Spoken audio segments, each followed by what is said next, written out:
প্রিয় অনার্স এবং মাস্টার্সের শিক্ষার্থীদের জন্য আজকের এই ভিডিও। আমরা অনেক সময় অনেক সুন্দর পরীক্ষা দিই। সুন্দর পরীক্ষা দেওয়ার পরও যখন রেজাল্ট পাবলিশড হয় তখন আমরা দেখি যে আমরা ওই সাবজেক্টে ফেল করেছি, অর্থাৎ যে সাবজেক্ট আমার সবচেয়ে ভালো পরীক্ষা দিয়েছি অথচ সেটাই আমি ফেল করেছি। এগুলো সাধারণত হয় বেশিরভাগ সময় রিটেন পরীক্ষায়। আপনারা দেখবেন যে রিটেন পরীক্ষায় আমরা কি দিয়ে লিখি, আমরা সাধারণত যে মূল বই সেই বইগুলো আমরা পড়ি না। আমরা পড়ি কি, পরীক্ষা আসার সন্নিকটে তখন আমরা টেস্ট পেপারগুলো কিনি। টেস্ট পেপারগুলো সাধারণত বস্তুনিষ্ঠ লেখা লিখে না।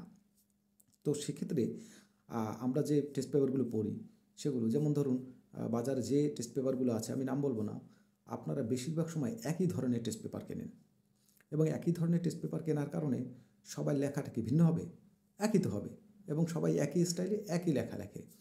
এই লেখার কারণে যারা খাতা দেখেন, সেই পরীক্ষকরা করেন কি, যে দেখেন যে সব লেখা প্রায় একই রকমের।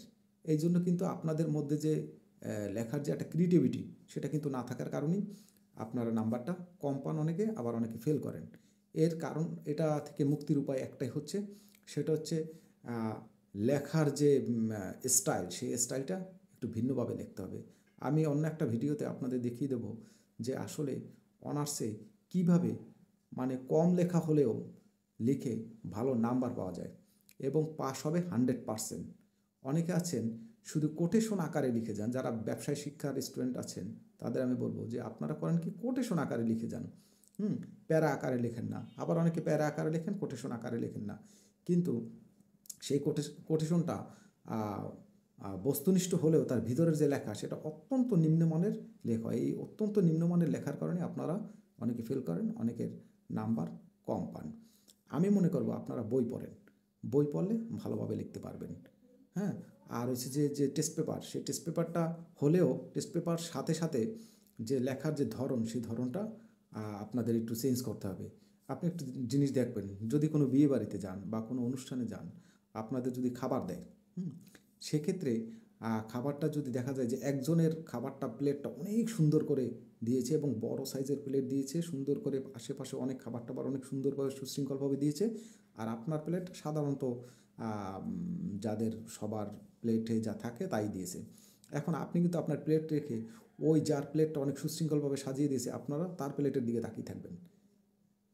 এবং পরীক্ষকরাও ঠিক এইভাবেই, তারা যখন খাতা দেখে তখন যে খাতাটা ডিফারেন্ট থাকে সেই খাতাটা তারা দেখে যে না, এইটা তো ভিন্ন লেখছে, তাহলে এটা একটু দেখি এটার মধ্যে কী লেখা আছে আসলে, তখন তারা সেই খাতাটা পড়ে। নইলে কিন্তু অত খাতা তাদের পড়ার সময় নেই, তারা শুধু দেখে যায় যে সঠিক হয়েছে কি না। আমরাও খাতা দেখার সময় এইভাবেই জাস্টিফাই করি যে খাতাটা আসলে ভিন্ন আছে কি না। কিন্তু এখন দেখা যায় কি, যে শুধু পাশ করে সবাই, পাশ করে কিন্তু বস্তুনিষ্ঠ লেখাও লেখে না এবং সেই রকমের নাম্বারও পায় না। এই জন্যই বেশিরভাগ ছাত্রছাত্রীরা করে কি, ভালো পরীক্ষা দিয়েও ফেল করে। ফেল করা থেকে বাঁচার একটাই উপায় হচ্ছে যে আপনি যতটুকু পড়েছেন অতটুকু জানি সুন্দরভাবে সুশৃঙ্খলভাবে এবং অন্যের থেকে ভিন্ন স্টাইলে আমরা লিখতে পারি, তাহলেই পাস 100%।